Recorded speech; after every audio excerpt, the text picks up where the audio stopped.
O termo puera aeternus é latim para menino eterno. É mencionado pela primeira vez nas Metamorfoses, escritas pelo poeta romano Ovídio. O deus criança Iachus é elogiado por seu papel nos mistérios de Eleusis, nas iniciações relacionadas às deusas gregas e no mais famoso dos ritos religiosos secretos da Grécia Antiga. Mais tarde, o deus criança foi identificado com Baco, outro nome de Dionísio, e com o deus Eros. Ele é um deus da vida, morte e ressurreição, o deus da juventude divina. O psiquiatra e psicólogo suíço Carl Jung resgatou o termo mitológico puera aeternus e o usou na exploração da psicologia da juventude eterna e da criança criativa dentro de cada pessoa. Quando o sujeito é mulher, o termo latino é puella aeterna. É um arquétipo, um elemento estrutural primordial da psique e, como todos os arquétipos, tem um lado positivo e um negativo. Pode trazer a energia, a beleza e a criatividade da infância para a vida adulta, ou impedir a autorrealização e condenar-nos a fantasias adolescentes e realistas e a experimentar a vida como uma prisão. O arquétipo da eterna juventude é o primeiro que experimentamos na vida e permanece vital durante toda a nossa vida. Está intimamente relacionado ao arquétipo da mãe. Um puer ou puella evita a individuação e luta contra o seu impulso interior em direção à totalidade psicológica. Isso prejudica o crescimento. Embora tenham uma grande imaginação e uma rica vida interior, não atrasem a consciência e, portanto, não progridem na vida, o potencial permanece oculto e sem utilização, armazenado nas profundezas do inconsciente. Em Matrix, o personagem principal Neo pode escolher entre uma pílula vermelha e uma pílula azul. A pílula azul permite que ele permaneça contente e confortável em uma realidade simulada, é a ideia de que a ignorância é uma bênção. A pílula vermelha, por outro lado, permite-lhe confrontar a dura verdade da realidade e embarcar na busca da autorrealização. O puer muitas vezes escolhe a pílula azul. Aqueles que se veem incapazes de se comprometer com o trabalho, de formar relacionamentos satisfatórios, de se comprometer com a disciplina da educação, de carregar o peso da responsabilidade, ou que sentem que sua vida perdeu o sentido, encontrarão a integração do arquétipo da eterna juventude inestimável em sua vida. Em seu livro Puera aeternus, um estudo psicológico da luta dos adultos com o paraíso da infância, a analista junguiana Marie-Louise von Franz nos dá uma exploração aprofundada do Puera aeternus. Os aspectos negativos do Puera aeternus são usados para se referir a um certo jovem que permanece muito tempo na adolescência, e geralmente associado a uma dependência muito grande da mãe. A resposta natural de uma mãe é proteger seu filho, porém, quando o filho é mantido no conforto do ninho por muito tempo, ele não consegue enfrentar as provações e atribulações da vida quando crescer. Ele, portanto, foge do mundo frio e cruel e busca sua infância sob o círculo nutritivo e protetor da mãe, é a tentação inconsciente de retornar ao útero. Isso cria um complexo materno. O puer é o filho varão que se recusa a crescer, assumir responsabilidades e enfrentar os desafios da vida. Ele espera que outras pessoas, normalmente seus pais, resolvam todos os seus problemas. Como lhe falta gosto por aprender, ele nunca desenvolve uma compreensão adequada de nada. Von Franz escreve: essas pessoas geralmente têm grande dificuldade em encontrar um emprego, pois tudo o que encontram nunca é exatamente o que elas queriam. Sempre há um fio de cabelo na sopa. A mulher nunca é a mulher certa, ela é simpática como namorada, mas sempre existe um mais que impede o casamento ou qualquer tipo de compromisso. O pueril tem consciência da transitoriedade da vida, por isso não se entrega de todo o coração a nenhuma experiência. Ele sabe que o fim será uma decepção e uma separação. O pueril está sempre se preparando para se despedir, o que aumenta a probabilidade de a experiência terminar, reforçando ainda mais erroneamente suas crenças. É uma reação patológica típica do puer treinar-se para não sofrer antecipando o sofrimento, antecipa a decepção para não sofrer o golpe, e isso é uma recusa em viver. Parece-lhe a coisa racional a fazer, mas pensar demais é uma doença. Ele fica preso em sua própria hiperconsciência reflexiva, uma bolha criada por ele mesmo que o isola da vida. Um dos problemas é que se o puerro entra na vida, então ele deve enfrentar o fato de que está entrando na sua própria mortalidade no mundo corruptível, ele deve perceber sua própria morte. Esta é uma variação do antigo motivo mitológico onde, depois de deixar o paraíso, que é uma espécie de útero materno arquetípico, o homem cai na compreensão da sua incompletude, da sua corruptibilidade e da sua mortalidade. O puer geralmente fica sonolento, de modo que às vezes se sente inclinado a derramar um balde de água fria sobre a cabeça. No entanto, este é apenas um aspecto exterior. Se olharmos mais profundamente, descobriremos que ele tem uma vida de fantasia acalentada dentro de si. O puer pode se tornar um megalomaníaco e pensar em si mesmo como alguém especial e excepcional, um gênio oculto ou o próximo grande filósofo, mas ele não tem nenhum produto tangível para mostrar sua genialidade. Ele é um artista sem arte. O puer sonha acordado e se envolve em fantasia passiva, o que é muito diferente da técnica de imaginação ativa de Jung. Sonhar acordado com o sucesso, em vez de visualizar o fracasso, pode tornar a pessoa mais propensa ao fracasso. Jung escreve: o puer normalmente leva uma vida provisória, devido ao medo de ser pego em uma situação da qual talvez não seja possível escapar. Os planos para o futuro escapam em fantasias do que será, do que poderia ser, enquanto nenhuma ação decisiva é tomada para mudar. Ele cobiça a independência e a liberdade, irrita-se com fronteiras e limites e tende a achar qualquer restrição intolerável. A vida provisória é um termo usado para descrever uma atitude perante a vida que é mais ou menos imaginária, não enraizada no aqui e agora. A pessoa nutre uma atitude estranha e sente que seu trabalho, casa, carro, esforço criativo ou relacionamento ainda não são o que realmente se deseja, são apenas meros espaços reservados até que a coisa real chegue algum dia. Jung a descreveu como a moderna doença europeia da vida meramente imaginária. O puer evita compromisso e responsabilidade, pois exige um estilo de vida rígido. Ele foge para o mundo da fantasia em busca de conforto temporário. O puer tenta se afastar o máximo possível da realidade, acabando como Peter Pan, o menino que não cresceu, que mora na terra do nunca, um lugar onde as pessoas deixam de envelhecer e são eternamente jovens. O puer aeternus também é conhecido como Síndrome de Peter Pan. Isso se tornou um problema cada vez mais comum em nossa era moderna. Falta a essa pessoa um sentido de identidade que resulta em sentimentos inquietantes de fragmentação e inutilidade. O puer compensa seu comportamento buscando euforia estático nas drogas, álcool, sexo, esporte e aventuras temerárias, que transcendem a depressão interior que ameaça a fragmentação, garantindo uma ilusão de individualidade, que está subjacente à sua busca incansável por esse estado de estabilidade e harmonia. Quem vive provisoriamente fica alienado de sua própria realidade, gastando seu tempo ruminando fantasias que não levam a lugar nenhum e que não levam a nada. Na antiga fábula grega, o astrólogo que caiu num poço, disse que Tales de Mileto, considerado o primeiro filósofo, ficou tão perdido em pensamentos que, enquanto olhava para as estrelas, caiu num poço. Como alguém poderia ter conhecimento das coisas celestiais que estão acima, se não souber o que está sob seus pés? Embora o puer tenha uma imaginação fértil, ele não é capaz de transformar essas percepções em ação, porque vive num reino etéreo e sente falta do sangue das entranhas da vida na terra. Como resultado, o puer não tem muito sucesso na vida. Von Franz escreve: na verdade, por exemplo, ele se levanta às 10h30, fica até a hora do almoço com um cigarro na boca, dando lugar às suas emoções e fantasias. À tarde ele pretende trabalhar, mas primeiro sai com os amigos e depois com uma garota, e a noite é passada em longas discussões sobre o sentido da vida. Ele então vai para a cama a 1h e no dia seguinte é uma repetição do anterior. Dessa forma, a capacidade para a vida e as riquezas interiores são desperdiçadas, pois não conseguem chegar a algo significativo, mas lentamente superam a verdadeira personalidade.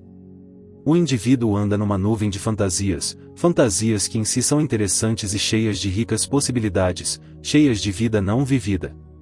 Você sente que tal pessoa tem uma tremenda riqueza e capacidade, mas não há possibilidade de encontrar um meio de realização.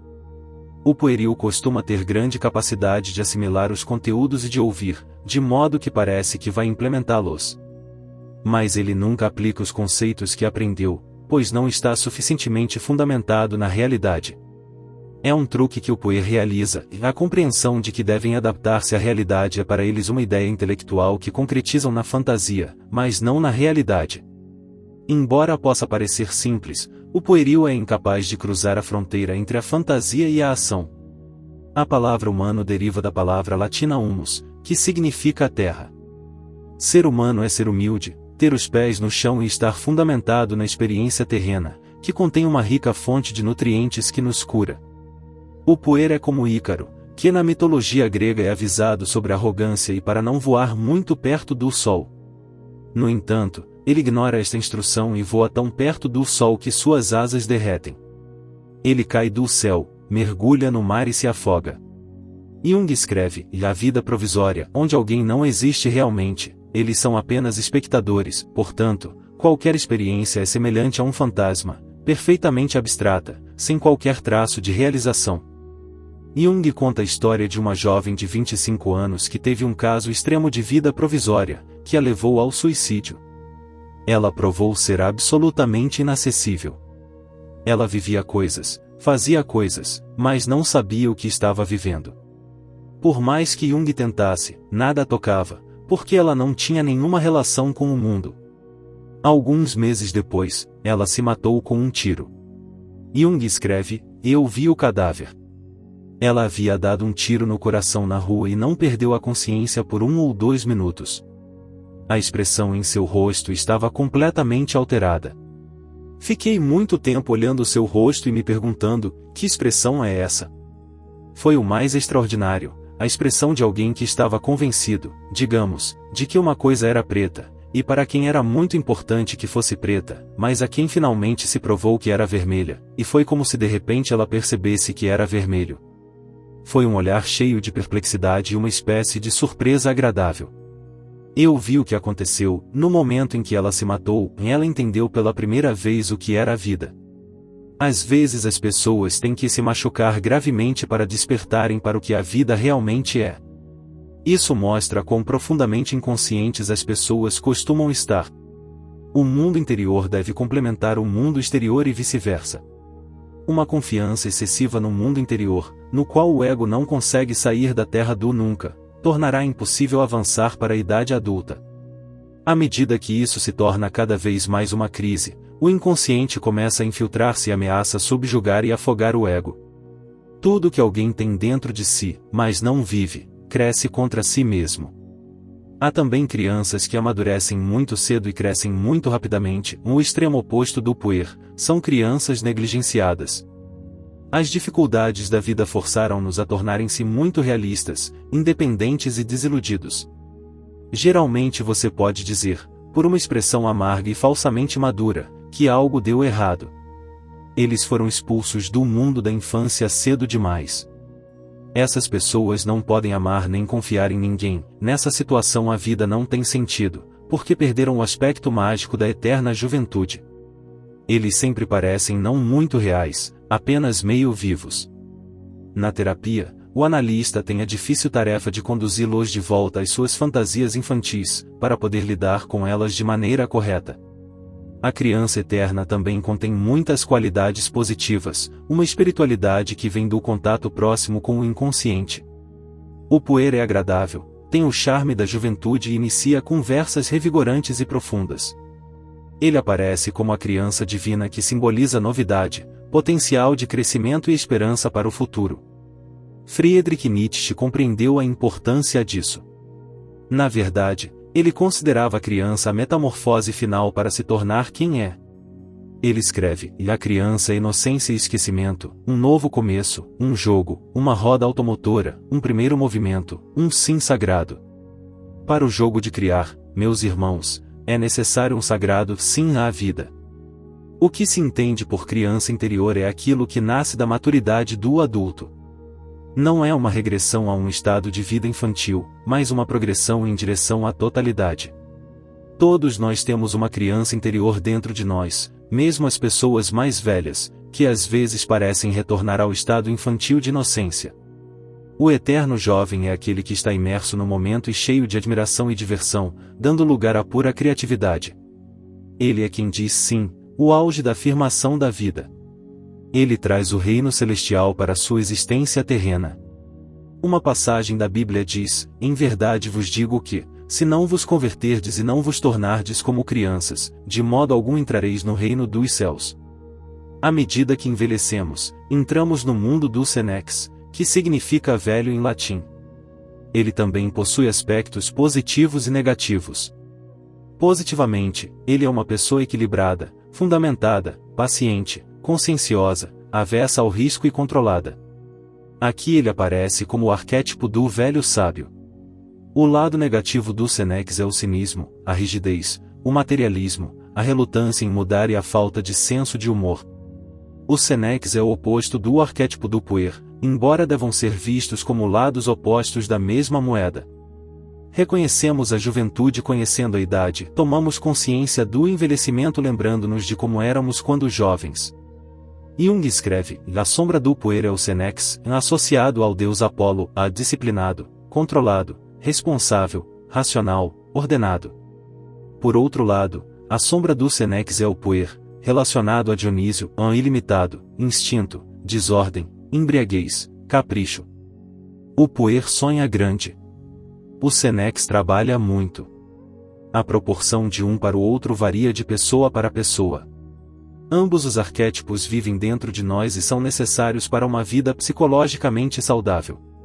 Um desequilíbrio unilateral em qualquer direção não é aconselhável. O Puer e o Senex possuem diferentes versões de brincadeira. Enquanto o Puer gosta de praticar desporto, socializar, brincar, comer fora, ir ao cinema, etc., que são todos produtos intangíveis, o Senex sente que brincar é envolver-se numa atividade não laboral que produz um resultado tangível, pintar, cozinhar, escrever, construir e assim por diante. Jung era principalmente um Senex. Ele fazia esculturas, gravava inscrições em pedra, desenhava mandalas e criava o livro vermelho, repleto de imagens do inconsciente. Num dos períodos mais difíceis de sua vida, que chamou de confronto com o inconsciente, Jung sentiu em si mesmo uma perturbação psíquica e percorreu 2 vezes todas as suas memórias de infância, para tentar encontrar a causa da perturbação. Mas esta retrospecção só levou a um novo reconhecimento da sua própria ignorância. Ele disse para si mesmo, já que não sei absolutamente nada, simplesmente farei o que me ocorrer. Ele escreve, a primeira coisa que veio à tona foi uma memória de infância, talvez do meu 10º ou 11º ano. Naquela época, eu gostava de brincar apaixonadamente com blocos de construção. Lembrei-me claramente de como construir casinhas e castelos. Essas estruturas me fascinavam há muito tempo. Para minha surpresa, essa lembrança foi acompanhada de muita emoção. Ah, disse a mim mesmo, ainda há vida nessas coisas. O garotinho ainda está por aí e possui uma vida criativa que me falta. Mas como posso chegar lá? Jung percebeu que estava negligenciando sua criança interior. Ele se sentiu humilhado ao perceber que teria que fazer brincadeiras infantis na velhice. Mesmo assim, ele começou a juntar pedras e aos poucos construiu uma vila em miniatura. Ele ia para o jogo de construção todos os dias depois do almoço, até a chegada dos pacientes, e se ele terminasse seu trabalho bem cedo à noite, ele voltava para a construção. No decorrer desta atividade os seus pensamentos clarificaram-se e ele sentiu uma fonte de criatividade, entusiasmo e um sentido de renovação. Ele escreveu, este momento foi um ponto de viragem no meu destino, e eu tinha apenas a certeza interior de que estava a caminho de descobrir o meu próprio mito. Pois o jogo de construção era apenas o começo. Isso liberou uma torrente de fantasias que mais tarde anotei cuidadosamente. O projeto mais ambicioso de Jung de jogo Senex foi a construção da torre, situada em Bollingen, produto de 12 anos de trabalho. É um lugar solitário, rodeado pela natureza perto do lago Zurique. Ele passava vários meses lá todos os anos e alimentava sua alma. Ele escreveu, em Bollingen estou no meio da minha verdadeira vida, sou profundamente eu mesmo. O Pequeno Príncipe de Antoine de Saint-Exupéry é um dos livros mais conhecidos do mundo. Apresenta todos os traços típicos do Puer Aeternus, o que, no entanto, não altera o facto de ter sido também um grande escritor. Ele trabalhou como aviador profissional e morreu durante a Segunda Guerra Mundial em um acidente de avião. Quando não lhe era permitido voar, ficava sempre deprimido, andando de um lado para o outro em seu apartamento, de manhã à noite, desesperado e irritado. No livro, Saint-Exupéry começa com uma introdução, como parte de um relato autobiográfico pessoal. O livro é baseado na imaginação das crianças e é muito onírico. O narrador começa contando que aos 6 anos leu sobre jiboias que engolem suas presas inteiras sem mastigá-las, após o que ficam incapazes de se mover e dormir durante os 6 meses necessários para a digestão. Seu primeiro desenho, que parece comum, contém todo o mistério da vida de Saint-Exupéry. Ele mostra sua obra-prima aos adultos e pergunta se o desenho os assustou, mas eles dizem, por que alguém deveria se assustar com um chapéu? Mas seu desenho não era a imagem de um chapéu, era a imagem de uma jiboia digerindo um elefante. Como não conseguiram entender, ele fez outro desenho. Ele desenha o interior da jiboia para que possam ver o elefante com clareza, pois os adultos sempre precisam que as coisas sejam explicadas. Os adultos respondem aconselhando-o a deixar de lado os desenhos e a concentrar-se nos estudos de aritmética, geografia, gramática, etc. É por isso que, aos 6 anos, desistiu do que poderia ter sido uma magnífica carreira como pintor. Escolheu então outra profissão e aprendeu a pilotar aviões, tendo voado por todo o mundo. Sempre que encontrava um adulto, mostrava-lhe o desenho número 1, para saber se aquela pessoa era realmente compreensiva, mas sempre diziam que parecia um chapéu. Então ele viveu a vida inteira sozinho, sem ninguém com quem pudesse conversar, até que sofreu um acidente com seu avião no deserto. Esta experiência está ligada à sua vida pessoal, na qual quase morreu de sede e teve alucinações. Enquanto tentava consertar o avião, ele ouviu uma vozinha estranha dizer, por favor, desenhe uma ovelha para mim. Era o pequeno príncipe, que desceu das estrelas. Ele lhe mostra o chapéu, e o príncipezinho diz que não quer uma jiboia que engoliu um elefante, quer uma ovelha. Este ser mágico do inconsciente é a primeira pessoa que ele conheceu que o compreendeu. Porém, ele não sabe desenhar uma ovelha e, após vários fracassos, desenha uma caixa e, de maneira malandra, diz que a ovelha que deseja está dentro dela, pois está muito ocupado tentando consertar o motor do carro. Seu avião. Isto simboliza o conflito entre as exigências da vida interior e exterior, o que representa uma tremenda tensão.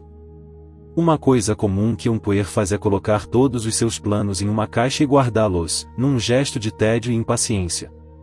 Este é o grande perigo. Talvez a coisa mais importante que um puer possa fazer seja levar algo a sério e cumpri-lo. Esta primeira parte da novela contém em poucas palavras todo o problema do puer aeternus. Vemos que Saint-Exupéry nunca se acostumou realmente a viver no mundo dos adultos. Ele estava passando por depressão e desilusão. Era como se o seu inconsciente lhe dissesse que ele deve participar do mundo e nem sempre pode escapar do mundo banal e sem imaginação da vida cotidiana. Ele sentiu como se sua alma estivesse completamente seca e morresse de sede, daí a imagem do deserto. Esta crise da meia-idade leva à distração consciente e um pequeno erro pode custar a vida de alguém. O mundo adulto carece do encanto da natureza e da magia encontrada nos contos de fadas. E está totalmente morto. Saint-Exupéry escreve, conheço um planeta onde existe um certo cavalheiro de rosto vermelho. Ele nunca cheirou uma flor. Ele nunca olhou para uma estrela. Ele nunca amou ninguém. Ele nunca fez nada em sua vida a não ser somar números. E o dia todo ele diz repetidamente, assim como você, estou ocupado com assuntos importantes.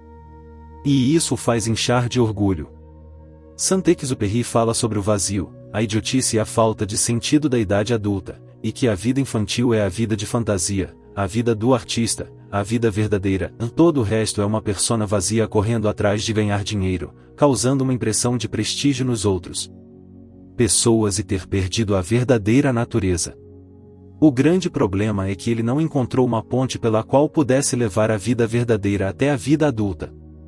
O poeta inglês William Wordsworth escreveu sobre isso de forma pungente, houve um tempo em que prados, bosques e riachos, a terra e todas as vistas comuns, para mim pareciam vestida de luz celestial, a glória e o frescor de um sonho. Não é agora como era antigamente, vire para onde eu puder. De noite ou de dia. As coisas que vi, agora não posso mais ver. As sombras da prisão começam a fechar-se. Após o crescimento do menino, finalmente o homem percebe que ele morre. E desaparecer na luz do dia comum.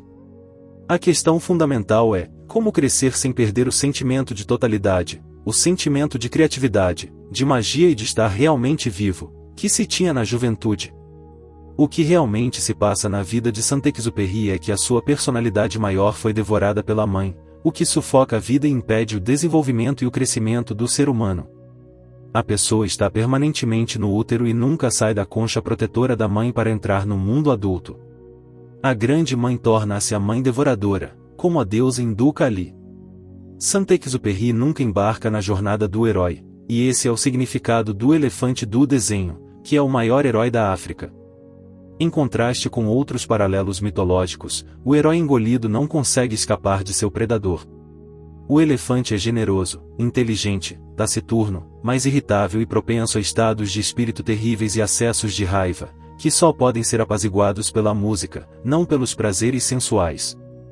Surpreendentemente, estas eram também as qualidades marcantes de Saint-Exupéry. O elefante é a imagem em sua alma daquilo que ele queria se tornar, e é engolido pela mãe devoradora, pelas tendências regressivas do inconsciente, mais tarde, pela morte. Mas Saint-Exupéry não sabia disso, embora Von Franz diga que chegou muito perto. Para integrar o Puer Aeternus, é preciso voltar à Terra, não tendo uma visão unilateral da vida da fantasia, mas antes expondo-se à vida diária, às tarefas e ao trabalho duro. O Puer também deve fundir-se com a multidão, para se tornar a ovelha que Saint-Exupéry colocou numa caixa, embora isso não seja isento de perigos. Uma situação perigosa é curada por uma situação perigosa.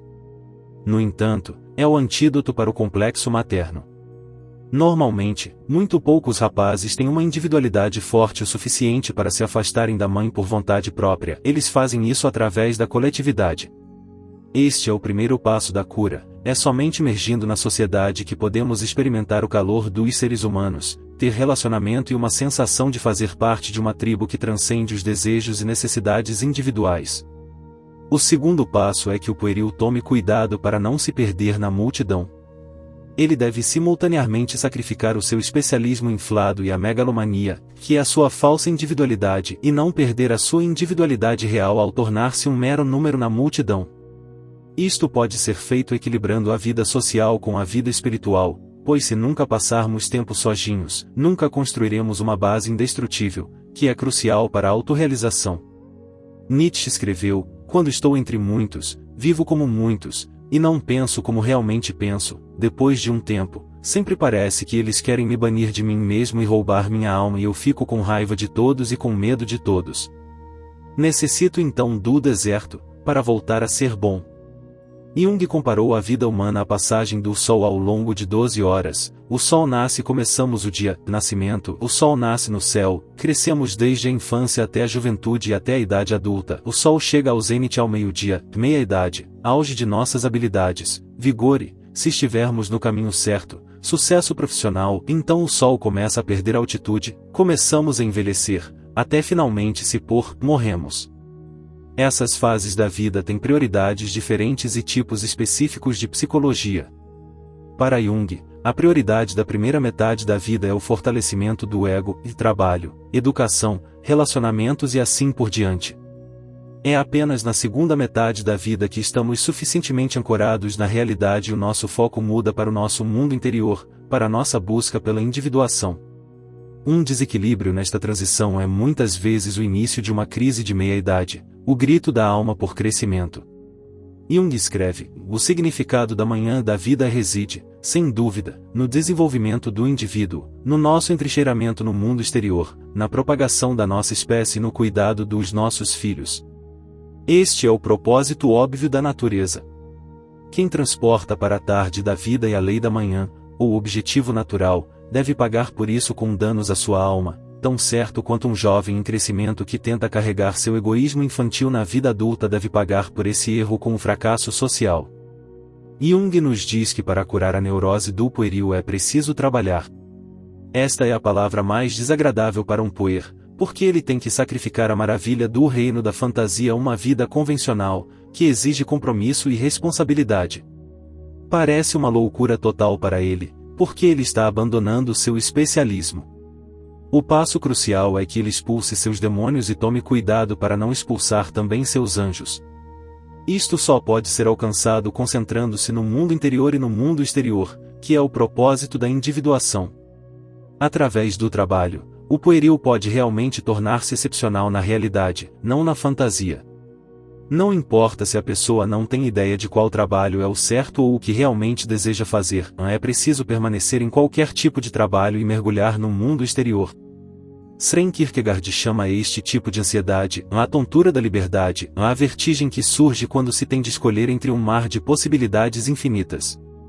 Aqui a pessoa pode perder-se no finito, tornando-se uma imitação de outras pessoas, ou perder-se no infinito, um estado de paralisia de análise onde se pensa em todas as possibilidades, mas nunca age.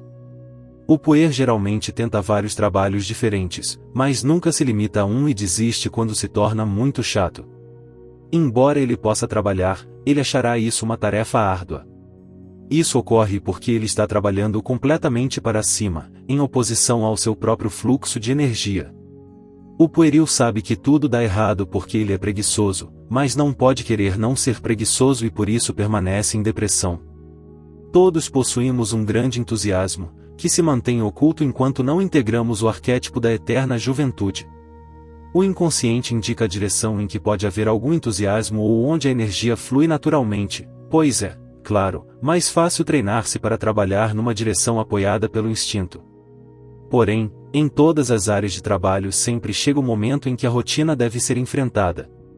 Todo trabalho, mesmo criativo, contém uma certa rotina chata, que é quando o pueril reclama. Quando questionado sobre como alguém deveria viver, Jung escreveu: não existe um caminho único e definido para o indivíduo, e se você quiser seguir seu caminho individual, é o caminho que você cria para si mesmo, que nunca é prescrito, que você não faz. Sabemos de antemão e que simplesmente surge por si só quando você coloca um pé na frente do outro. Se você sempre fizer a próxima coisa que precisa ser feita, você seguirá com mais segurança o caminho prescrito pelo seu inconsciente. Então, naturalmente, não adianta nada especular sobre como você deveria viver. Jung nos diz que não devemos perder tempo em especulações inúteis e desperdiçar nossa energia e nossos recursos pensando em como viver, mas sim trabalhar o solo diretamente à nossa frente. Como tal, estamos sempre fazendo algo significativo e pretendido pelo destino.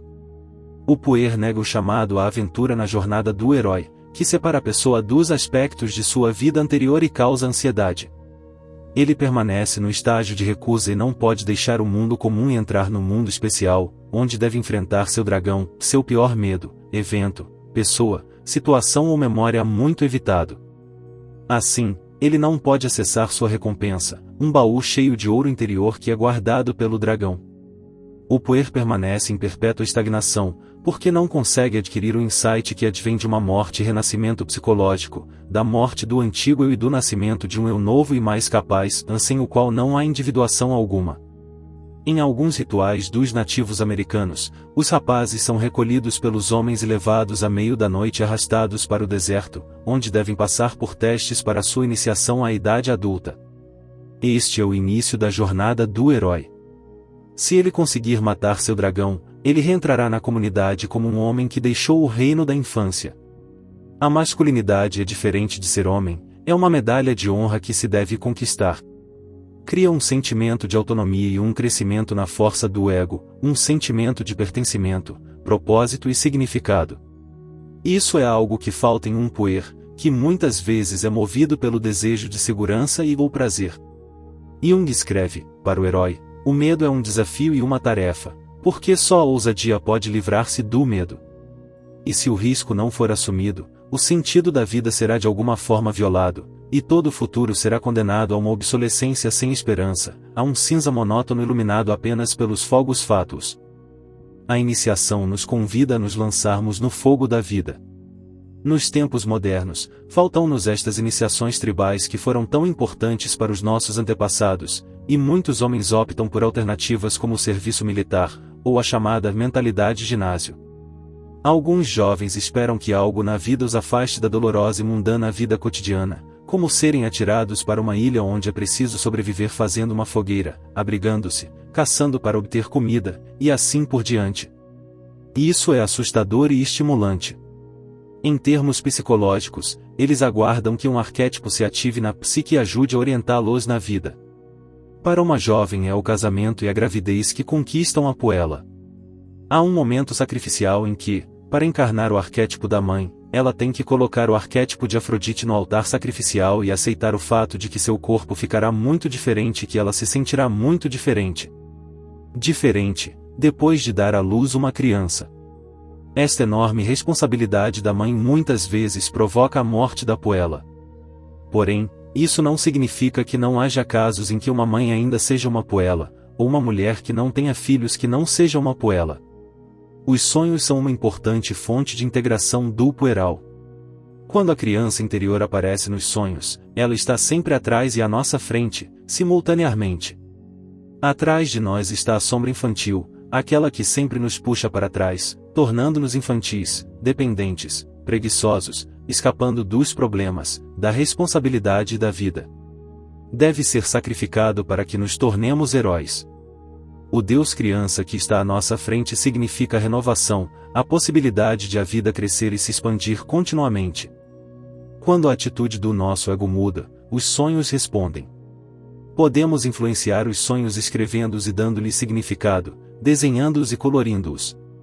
Isso nos ajuda a ampliar o conteúdo do sonho e a trazer as figuras imaginárias para a realidade, e o inconsciente percebe que se faz isso, porque também muda. As imagens oníricas podem ser usadas na imaginação ativa, quando você entra em sua imagem interior enquanto está consciente e continua a viver nela e a transformá-la, dando-lhe uma nova vida. Os sonhos nos dizem o que fazer de nossas vidas, e não precisamos nos preocupar quando não entendemos um sonho, porque um sonho nos entende. O artista suíço Peter Birkhauser sonhou com o Puer Aeternus e fez uma pintura. Um menino maravilhoso e divino monta um cavalo selvagem extremamente poderoso, ele vem de distâncias cósmicas, do universo sem limites, ou seja, do inconsciente coletivo. Ele cavalga pelo espaço da psique como uma nova estrela no céu. É um encontro com o arquétipo do eu. Ele tem 4 braços e de uma das mãos cresce uma flor mágica de 8 pontas, ou ele a está segurando. O menino encarna a quaternidade, expressão universal da totalidade espiritual e característica da maioria das imagens da divindade. O poeta e artista visionário inglês William Blake é um exemplo de pessoa individual que integrou seu Puer Aeternus. Ele nos lembra que se as portas da percepção fossem limpas, tudo apareceria ao homem como é, infinito, abrindo-nos ao mistério da vida interior e exterior. Sinto que um homem pode ser feliz neste mundo e sei que este mundo é um mundo de imaginação e visão. Vejo tudo que pinto neste mundo, mas nem todo mundo vê da mesma forma. A árvore que leva alguns às lágrimas de alegria é aos olhos de outros apenas uma coisa verde que atrapalha. Assim como o homem é, ele vê. Obrigado por dedicar seu valioso tempo para assistir nossos vídeos. Seu apoio e incentivo são a maior motivação para ajudar nosso canal a crescer. Lembre-se de se inscrever no canal para não perder nossos últimos vídeos. Nos vemos novamente nos próximos vídeos.